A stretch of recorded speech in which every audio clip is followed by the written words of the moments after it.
Before we kick off the show, if you're a fan of History Hack, please do what you can to support the show. We completely get that not everyone is able or willing to dig into their pockets. Times are hard, but by dropping a like, subscribing on Twitter and YouTube, and importantly, leaving a review wherever you get your podcasts, you can help the programme grow and reach more people.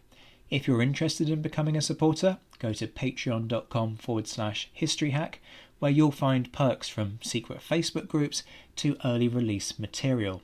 If you just want to leave us a one-off tip, go to ko-fi.com/historyhack. The links are in the description. And whatever form your kind support takes, know that we are massively grateful. Enjoy the show. Hello and welcome to another episode of History Hack. It's Charlie taking the reins again today, joined by Kate in Gibraltar. How are you doing, Kate? I'm very well, thank you. Enjoying the sunny weather. It's quite sunny here still for November. I knew you were going to rub it in while it's raining over here. We have a wonderful guest with us today, Kate. Who have we got joining us? So today we're joined by Tom Asch, who read modern history at Magdalen College, Oxford, and has taught history in secondary schools for 15 years. Brave man. He's here today to talk to us about his book, The Century of Calamity, England in the Long 11th Century. Hello, Tom. Hi, and thank you for having me on. This is my first ever podcast. I hope I'll do all right. You're in safe hands. Don't worry, we'll look after you. Thank you. So, what do you mean by the long 11th century, and why was it calamitous?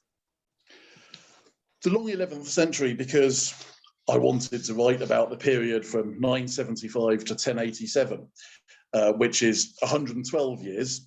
And the good people at Amberley Publishing suggested that, well, this sounds like a long century to us. So, well, fair enough. Yes, it is. Often the 12th century gets called the long 12th century. And some might say you can't really have two long centuries back to back. But hey, it's 112 years. So I'm going with slightly more than a century. And I think it's a coherent enough time period to say, yeah, I'm going to call it a long 11th century. Why calamitous? Well, you start with the murder of a king. There's another one later. You get increasing Viking raids, which eventually culminates in total chaos and invasion and conquest by the men of the north. And then later you have the entire destruction of Old England in 1066 and with the Norman conquest and colonization that follows. So yeah, again, I'm happy calling this a century of calamity. There are several kings during this time period, aren't there, with rather memorable names. Firstly, Ethelred the Unready. So his sobriquet actually meant ill-advised, didn't it, rather than ill-prepared. Was he as useless as he's usually portrayed, or was he just terribly unlucky? He was unfortunate, but he was also useless. He has got to be a candidate for our worst ever king. Paying off the Danes is what he's famous for. And of course, to some extent, you can always defend appeasements, and lots of very great kings did it. Alfred the Great paid off the Danes, but unlike Ethelred, Alfred uses the time to regroup and prepare to fight, which Ethelred really didn't. Ethelred didn't lead his own armies into battle. Yes, he gets betrayed by several people who shouldn't betray him, but what could he expect when he was not fulfilling his part of the bargain, which is to lead an army into battle himself? He's also somebody who has he's a terrible judge of character. He is the man who makes Edric Striona.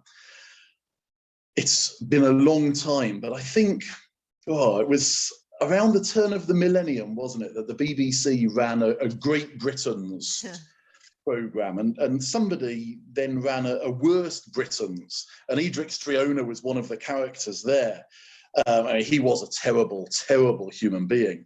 And it's Ethelred who makes him, overlooking other men who would have done a far better job as his chief counsellor.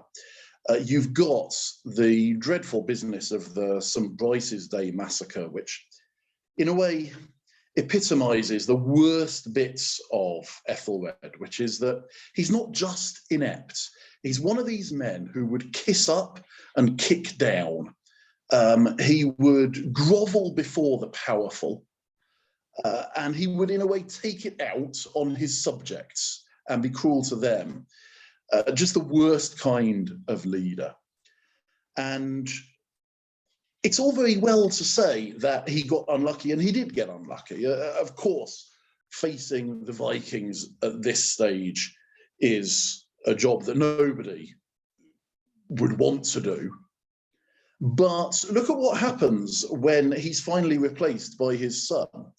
Edmund Ironside very nearly manages to rescue England from a Viking conquest. He doesn't in the end, but his record is, I think, illustrative of the difference that one good leader, as opposed to a bad leader, can make. So that's a rather lengthy diatribe about Ethelred's badness. But yeah, he was E.A. Freeman, over 100 years ago, the great Victorian historian, said that he was a bad man and a bad king, and he was both of those things.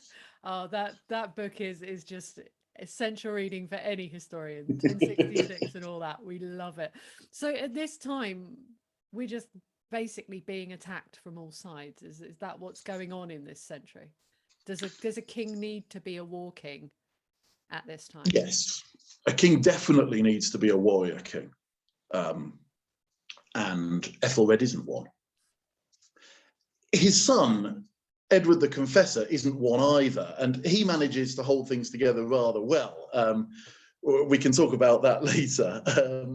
But yes, England is under attack from the north, and later, well, I say later, from Normandy. One reason why Normandy becomes a thing to begin with is the Vikings appear to be using the Norman ports to help themselves to attack England.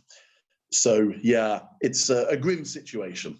Gosh. Okay, well, look, I'm going to watch my pronunciation here. I think we do need to mention King Canute. He reigns for 20 years. This sounds insane to me. What happened during those 20 years? What characterized his reign? Canute's reign is rather quiet.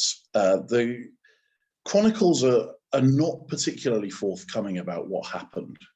Canute is a Dane, and he's involved in the conquest of England under his father and then for himself.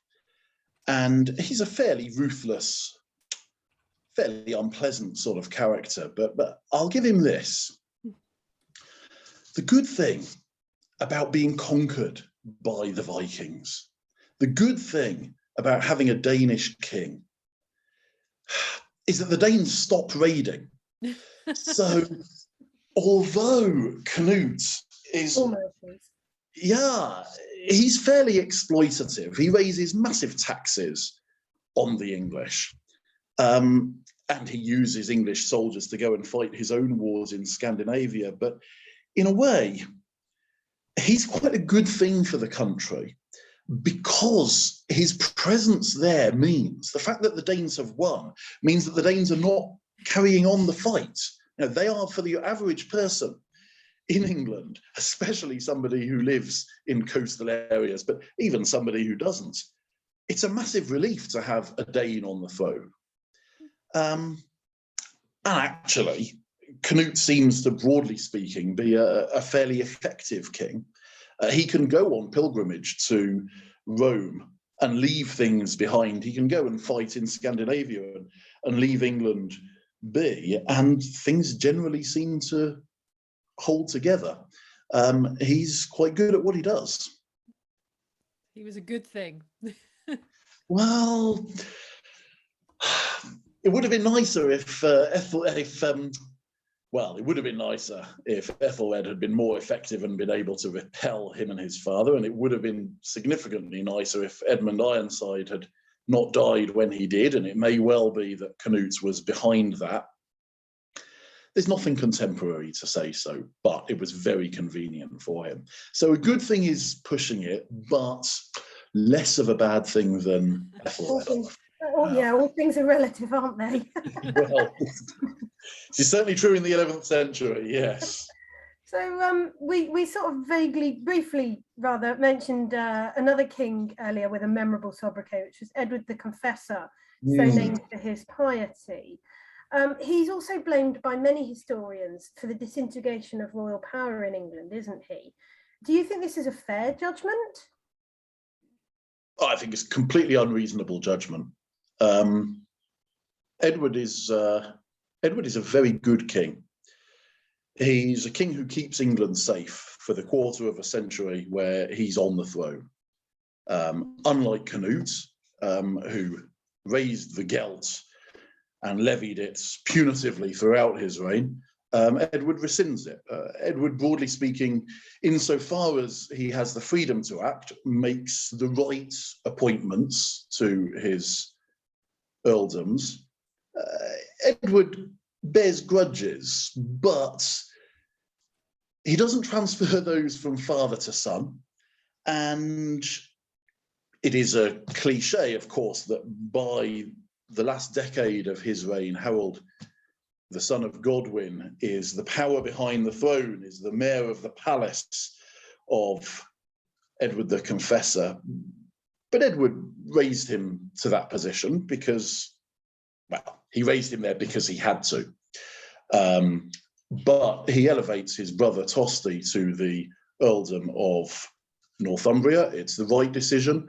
And yeah, this is where my view is a slightly controversial one. I genuinely don't set out to be controversial, but I think Tosti's a very good Earl of Northumbria, and that the rebellion against him is essentially cooked up in order to suit his brother Harold and the House of Mercia, Edwin and Morcar and their sister. So yeah, I think Edward does a very good job. And he's sometimes criticised for not planning for the succession, or rather for not producing an heir, which always seems to me to be rather unfair.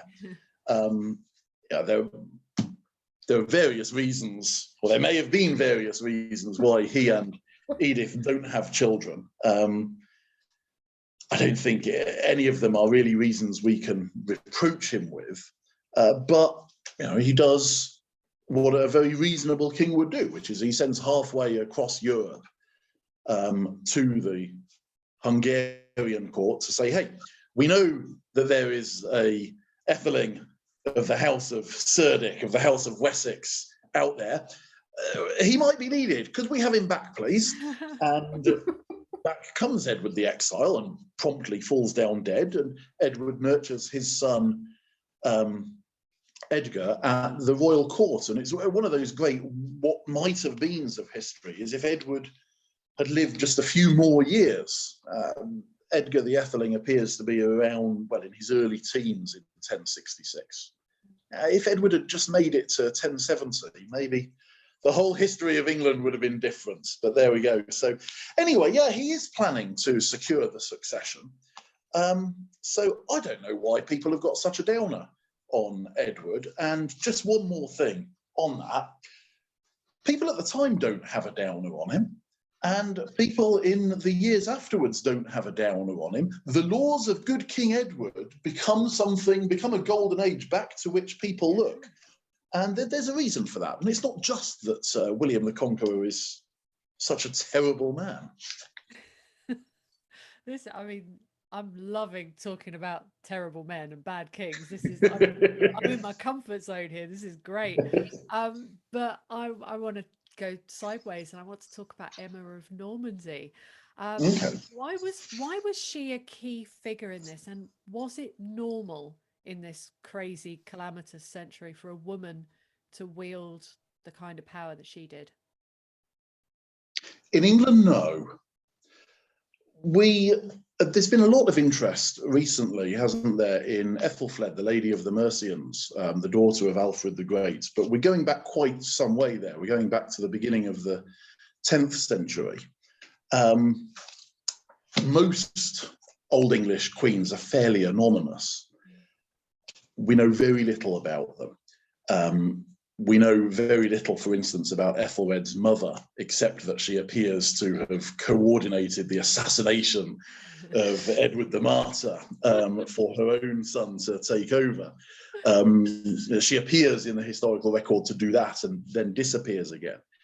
And again, Emma herself is married to two kings, both of whom have very anonymous other wives, both of them named Elfyifu.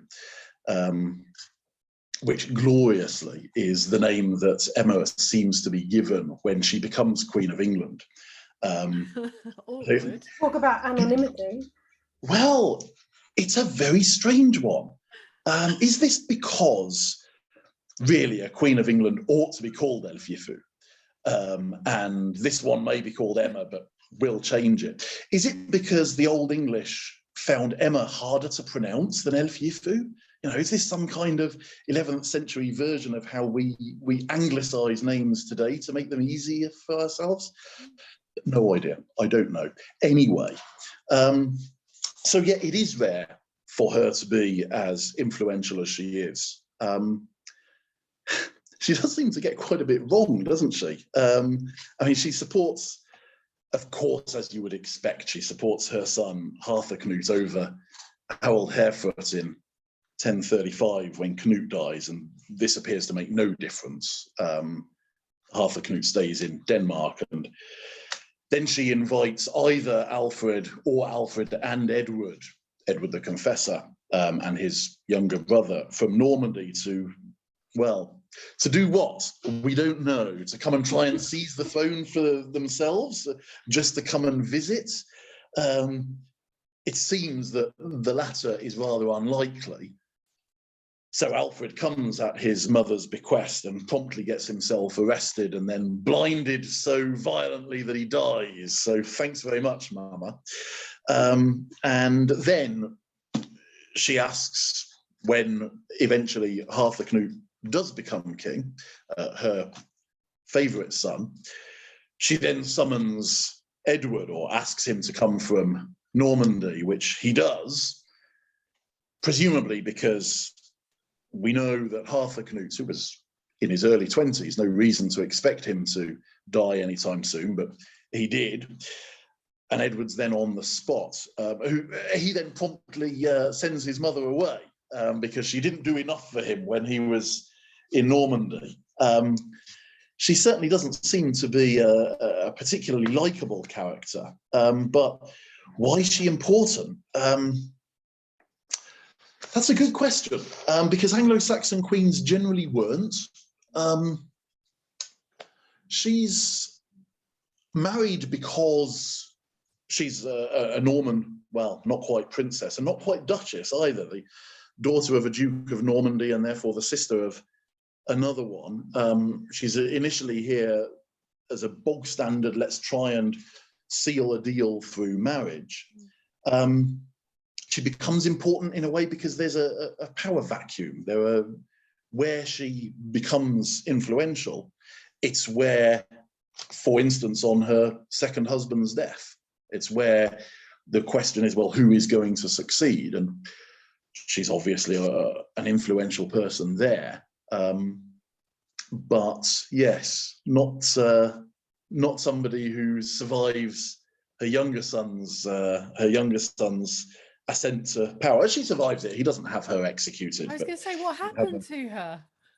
Well, she's sent away, says the Anglo-Saxon Chronicle, into the raging winter.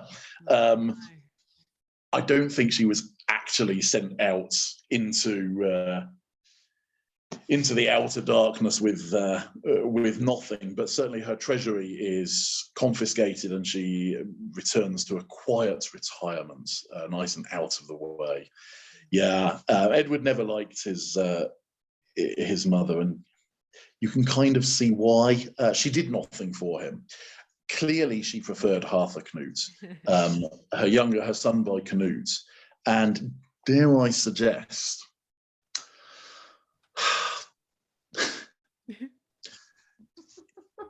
Canute was rather more of a real man than Ethelred was. And if you were bearing, you were bearing the children involuntarily, of course, of both Canute and of Ethelred, you would just be ready as a standard red-blooded woman to prefer those by a real man like Canute than by the ineffectual wastrel that was Ethelred. But of course, Edward the Confessor himself can't be expected to take that well, and he didn't. So that actually leads really nicely on to the next question, because you talk in the book about the Vikings quite a bit, and you mentioned sort of some of their customs or the way they are, and I think at one point you mentioned the fact that they regularly wash and comb their hair, unlike the Englishmen. Were the Vikings as savage as they're made out to be in today's media? I mean, was it relative, or is it just being blown out of all proportion? Or were they even worse, perhaps? Yeah, I don't think it's been blown out of proportion. The comment about combing their hair and washing, I hasten to add, is not me. It's John of Wallingford, who is a late 12th century chronicler, who is explaining why English women preferred Viking men. Yeah. I think we've covered it. Well, clearly this was rather, well, I don't know, was this rather a difficult one for a 12th century chronicler to explain? It feels rather easier for me to explain. I wonder if this comment by John of Wallingford is tapping into, I don't know whether you might call this a folk memory, but at least some form of social memory of how Vikings were just more masculine than the native English, that they come as glorious conquerors.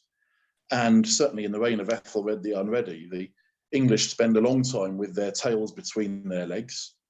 Wulfstan, the Archbishop of York, as part of his Sermon of the Wolf, reproaches the English for not protecting their women and children from the Vikings, for standing by while all sorts of atrocities are carried out.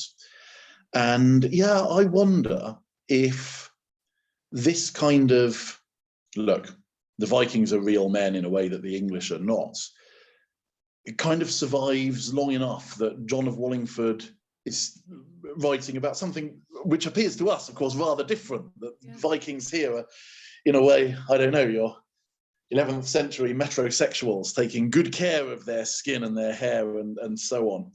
To get back to your question about were they as bad, yeah, we're in a little bit of a Viking Vogue period, aren't we? They're all over the show, and there is a school of thought that says that because we are too dependent on English writings, also of course Frankish writings as well, who were the victims of the Vikings, that we overstate their villainy.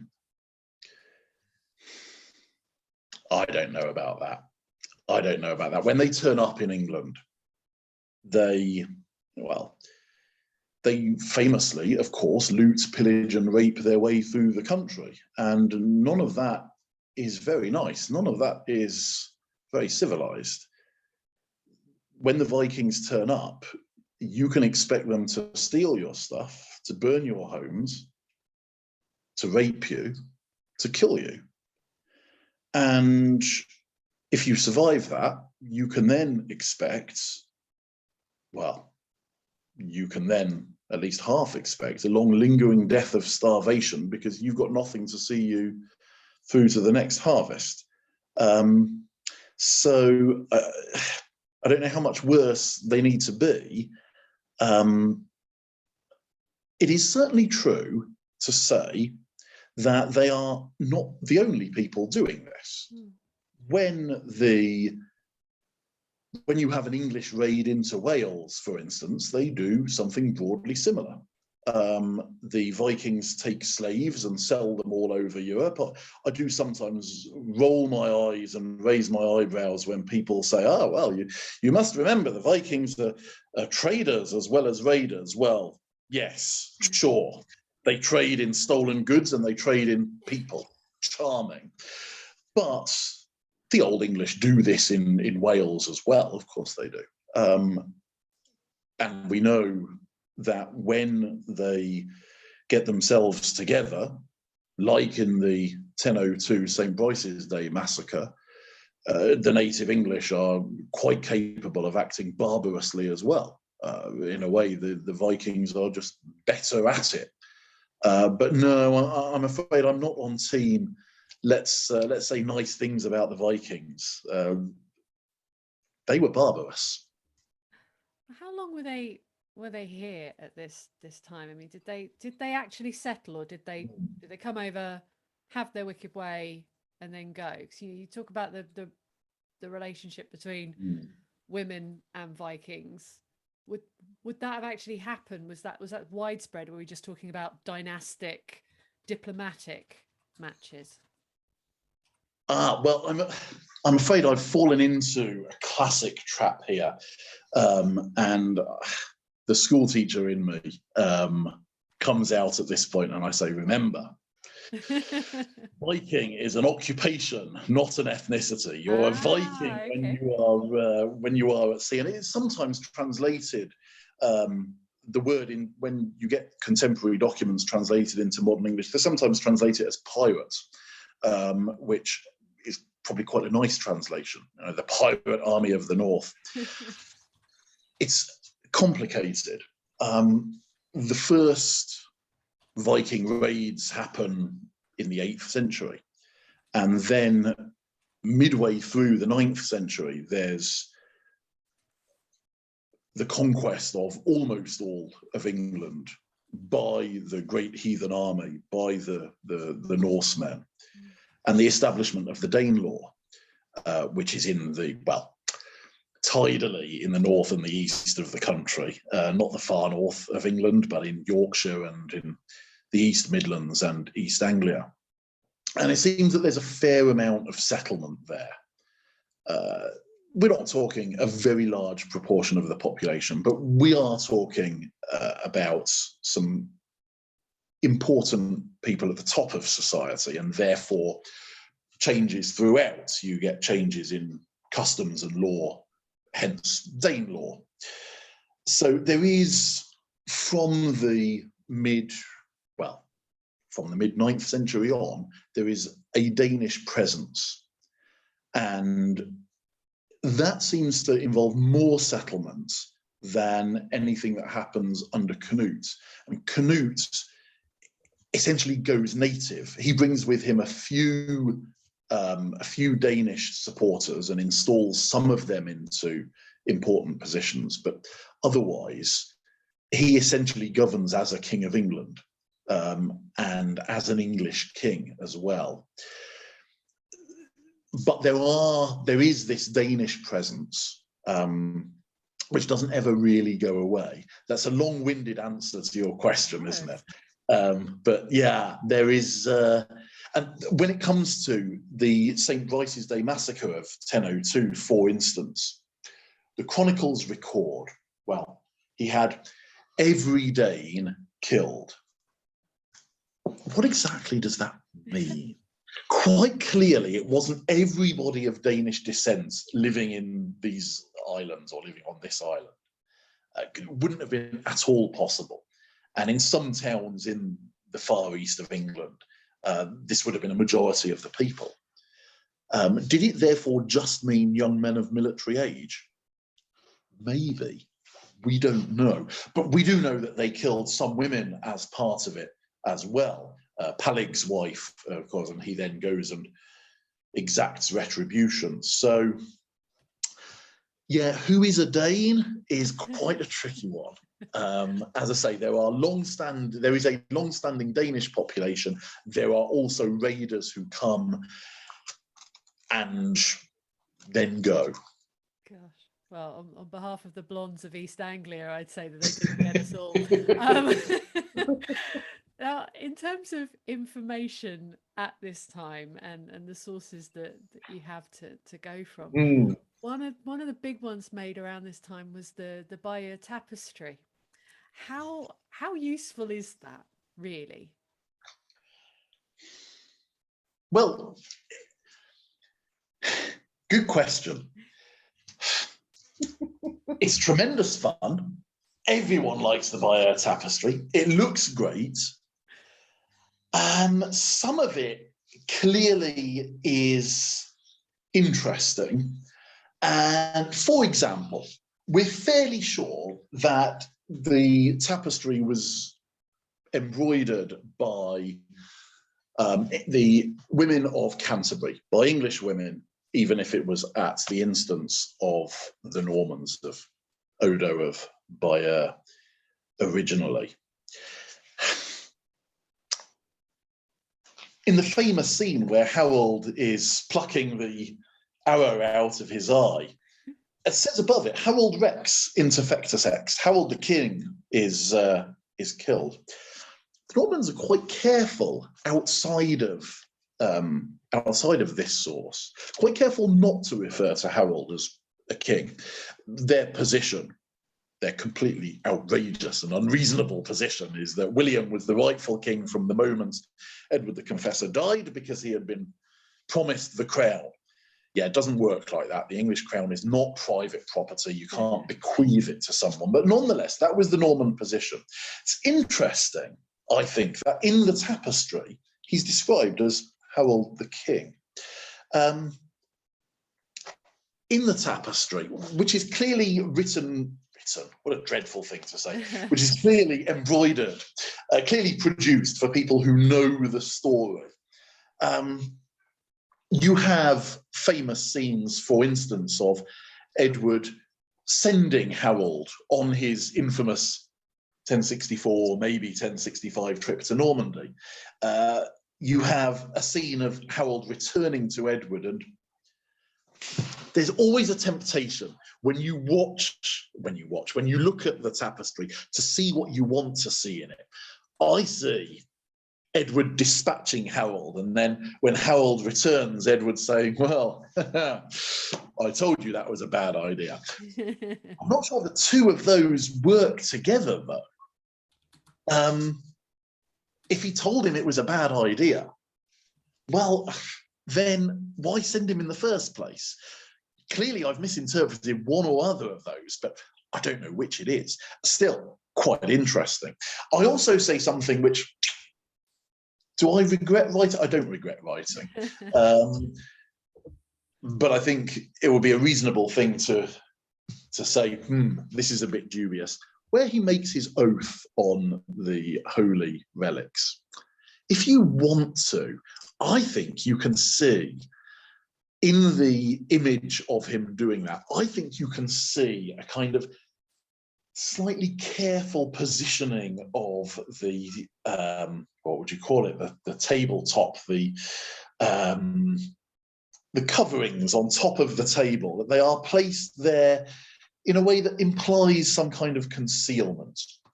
I don't know how fair that is, but I look at it and I think, and there's also, again, remembering that this is done under Norman auspices, remembering that this is due to be a celebration of the conquest. Harold is also recorded there, dragging men out of quicksand while on campaign with William in Brittany. So he's very much not portrayed as a villain. He's very much not given a black legend, if you like. So I think that is interesting. Was this the women of Canterbury trying to sneak a few just about deniable things in there? Were they describing him as Harold the King and showing him heroically because they thought, well,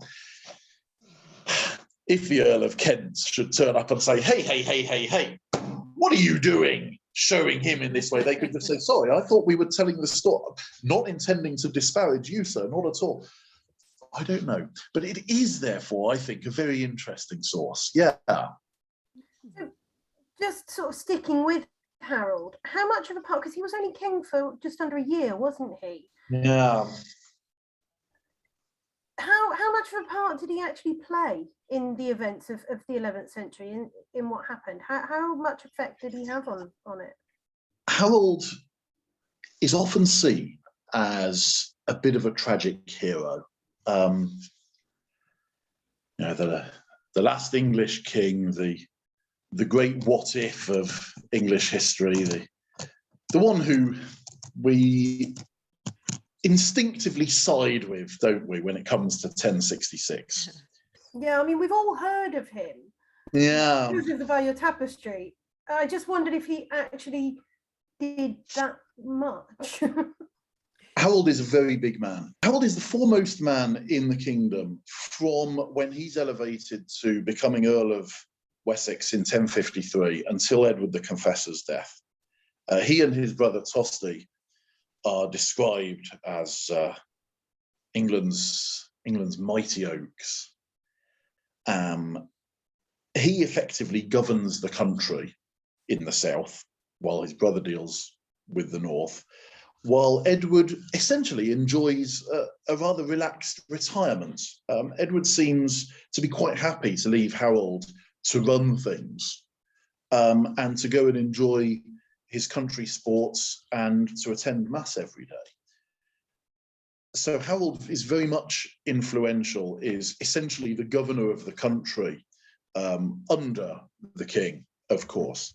So he was almost doing the job. Sorry, he was almost doing the job before the job was his to do, wasn't he? Then I think so. Yes, yeah. Yes, and he's very effective at that.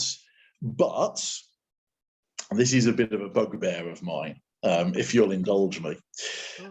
He is responsible to a very large extent, I think, for the conquest, not just because of some of the mistakes he makes in the campaigns, but because he very much picks the wrong horse when he decides to betray his brother and side with the House of Mercia, to side with Edwin and Morcar, instead of with Tosti. Something that doesn't get said enough. There's a rebellion in the summer of 1065 against Edward the Confessor, but really it's against Tosti, the Earl of Northumbria, and he is denounced by the Northumbrian thanes. He is denounced as a tyrant, and they march well outside Northumbria. They march down to the South Midlands, burning things as they go and saying, we must have another Earl. Tosti is a tyrant, he rules us badly. Well, okay. And Harold sides with the rebels, and this is sometimes portrayed as Harold would have it portrayed, as Harold seeing the good of the country ahead of the good of his family, as Harold putting the kingdom first, and Tosti does indeed get exiled. Well, in the Vita Edwardi Regis, in the life of King Edward, which is written around 1066, there's a record in there that Tosti accuses Harold of plotting and fomenting that rebellion. And this is always written off by historians as a, yeah, well, he would say that. And this is quite obviously nonsense. And even the anonymous author of the Vita says something very close to, well, I can't possibly believe that this is true. And of course, we don't have evidence of that plot exactly taking place, but put the circumstantial evidence together. The rebels say that Tosti was a tyrannous ruler. Fine. That's not what Simeon of Durham says, by the way. Another 11th century chronicler. He records gratefully gifts that Tosti made to Durham, to the Diocese of Durham, and to that cathedral. The Northumbrian rebels who denounce him, they don't demand a Northumbrian to replace him. They don't just say, we want him out. They demand Morcar, the younger brother of the Earl of Mercia, as their new earl. They get it. Morcar's sister then gets married to Harold, and she gives birth to a boy, possibly posthumously, possibly just before Harold's death. Harold then sides with them and says, yes, Tosti, you were a tyrant, you must go into exile. Edward the Confessor is reported as being incandescent about how people wouldn't fight for him, how he wanted to put down this rebellion, but people refused to. Who are those people? This can only be Harold himself. Harold himself is at the head of Wessex. He would quite easily be able to raise an army to go up north and put down this rebellion. He refuses to. He doesn't want to. What, is it a coincidence that this happens in the summer of 1065? No, of course it isn't. This is happening while Edward is dying. This is why the rebellion happens at this point. Harold, sure enough, becomes king. Edwin, the Earl of Mercia, and Morcar, the new Earl of Northumbria, support him because their sister becomes queen. Now look. This is quite clearly a plot. This is quite clearly an arrangement made. You can understand the position of Edwin and Morcar here. You can understand why they would want not William of Normandy, because, well, even in the 11th century, the word bastard had the same double meaning it has today, of illegitimate birth and unpleasant character. It's clear that they don't want him. It's clear that they know that Harold ultimately could take the throne if he wanted to, but they want him to be constrained. They don't want him to have full power. So they want Edwin to stay as Earl of Mercia, they want Morcar as Earl of Northumbria, and they want their sister Edith to be Harold's wife and queen. And guess what? They get all that, and in return, they support him. For that to work, Tosti needs to be moved out of the way. So they moved Tosti out of the way. Gosh. That was a rather long answer. I forget what your question was. You led me down my favourite rabbit hole. I do apologise. No, this is a great rabbit hole. You can just, you know, you can every story that's ever been written since, you know, you get little shades of this. It's feeling very Game of Thrones / Hollyoaks to me at the moment. Loving it. We've touched on 1066. It's the date that sticks in everybody's head. Tell us a bit about the Normans and the threat from the Normans. Who were they? Why did they become so important? Well, originally, they're from Scandinavia as well. Normans are the men of the north. It's a French term for Northmen or Norsemen. And originally, the first Duke of Normandy, Rolf or Rollo in French, is given the land, well, in the western part of Normandy. Gradually, the area gets bigger. In the year 911, by, you talked earlier about glorious names, by Charles the Simple of France. Well, poor old Charles the Simple. In a way, it's quite a sensible thing for him to do. He's dealing with lots of Viking raids. They all come sailing up the River Seine. So he says, yeah, you know what? You have this part of the coast. You settle it. You get to be Count of Normandy, as Rolf was to begin with. And now it's your territory, so you can defend it against anybody who might come raiding here. So to begin with, they are just are the Vikings, who settle in that particular part of France. Over time, the King of France is unable to control them. They're theoretically vassals of the King of France, but Normandy always operates as an independent entity, really. And you'll like this. At some point, they stop calling themselves Counts of Normandy and start calling themselves Dukes. There's no record of any particular Count of Normandy being promoted. It's a very Norman thing to do, to just say, look, we're grand enough. We're going to call ourselves Dukes of Normandy. Yeah, well, thanks very much. I'm your classic 21st century man here, in that I'm quite reluctant to use terms like they're a martial race. But clearly, to hold Normandy, you have to be quite some warrior. And they have a string of rather militarily effective dukes, the last of whom, well, he's certainly not the last of them, but the last in our period, the last in my period. William is a classic of his type.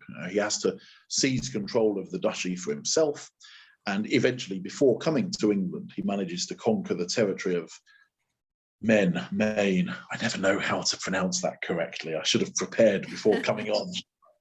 The territory just to the south of Normandy, of which Le Mans is the main town. Yeah, they are described in several English sources by this stage, though, as French. So although there is this northern heritage to them, they are essentially, I mean, they speak Norman French, which is much more French than it is Old Norse. They adopt Christianity, a rather conventionally pious form of Christianity. And they are big warriors. Yeah, there's a couple of years later, a couple of years after 1066, there's a Norman conquest in Sicily as well. Normans are big crusaders. And there's a lot of Norman participation in that. They are people who then come to England and are rather oppressive, but they manage to do it because they are extremely well organized militarily. Again, I hate to be pompous about this. It's worth remembering that not all the Normans were Normans. One reason why this small duchy gets to conquer England, there are many reasons, but one of them is that it's not just the Norman baronage that come. There are Bretons, there are Flemings, there are people from all over the Kingdom of France who come to give it a go. They come to chance their arm, and that's exactly what they get. So yes, that's the Normans. So we briefly mentioned William the Conqueror. He successfully invaded England when so many before him had failed. Why was that, and what then did he do in creating the Domesday Book? What did his creation of that record mean for future generations? Can I pick you up on where many before him failed? England's quite easy to conquer in the 11th century. It's all of the Vikings came, but none of them kind of stayed and actually took over the country. Where William the Conqueror, well, I mean, he didn't stay, did he? He came and went, but he did take control, shall we say? This is true. Sweyn conquers the country before he dies. And Canute, of course, successfully conquers the country and then rules it for 20 years. So England isn't that difficult to conquer in the 11th century. Fair point. Let me rephrase this then. William the Conqueror was William the Conqueror was yet another person who successfully invaded England. Yeah. What did he do differently though? Because I mean, he created. Really, what I want to talk about, I suppose, is the Domesday Book, because he created that, didn't he? So, why did he create it? And I mean, we still refer to it now, don't we? Why was it so important?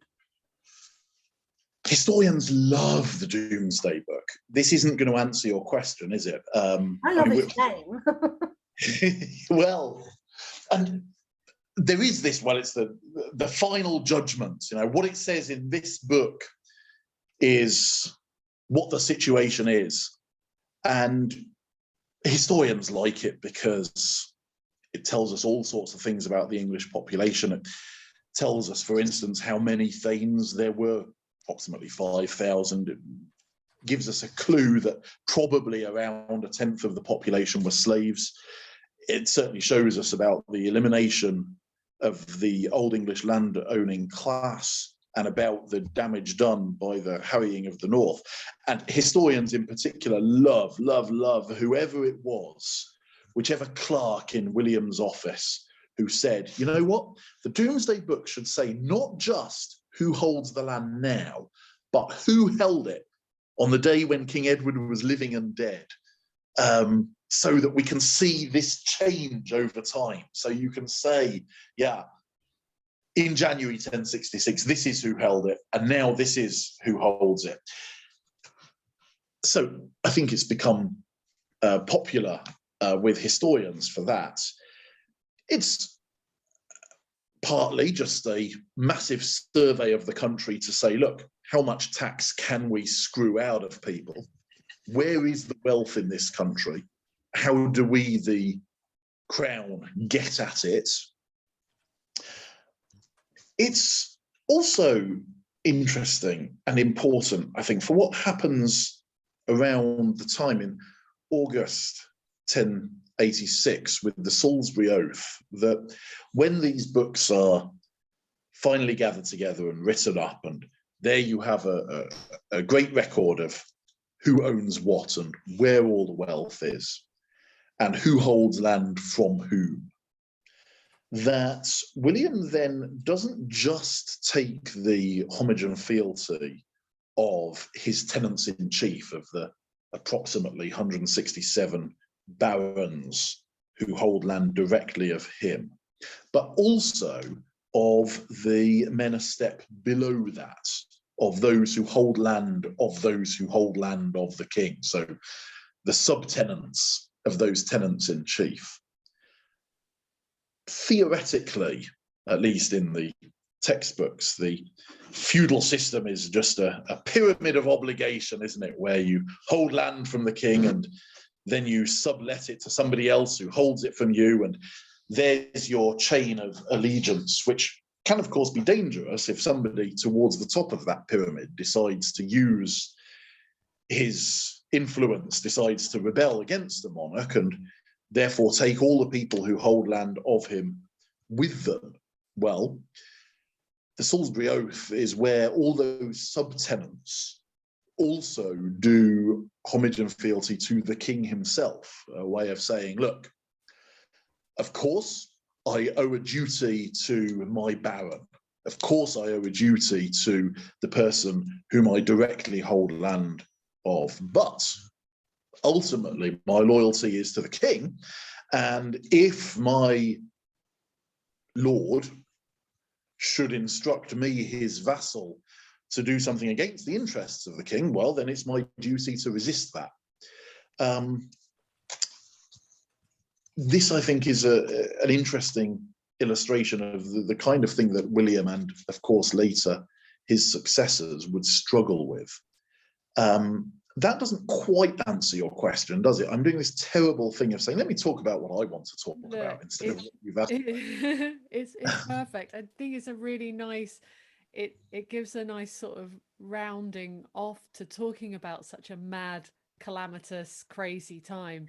Is a lovely big book of lists. Listen, Tom, we need to say a huge thank you to you for cramming 112 years of just so much incredible activity into just over 45 minutes of our time. Thank you so much for joining us. No, thank you for having me. I'm afraid I love to pontificate, and you've given me the opportunity, and I'm very grateful. It's been lovely to talk to you. It's been great. Remind us what the title of the book is and where we can get hold of it. The Century of Calamity, and you can get it from all good bookshops. Fantastic. Tom Asch, the history teacher we wish we'd all had. Thank you so much. Thank you very much indeed. Yeah.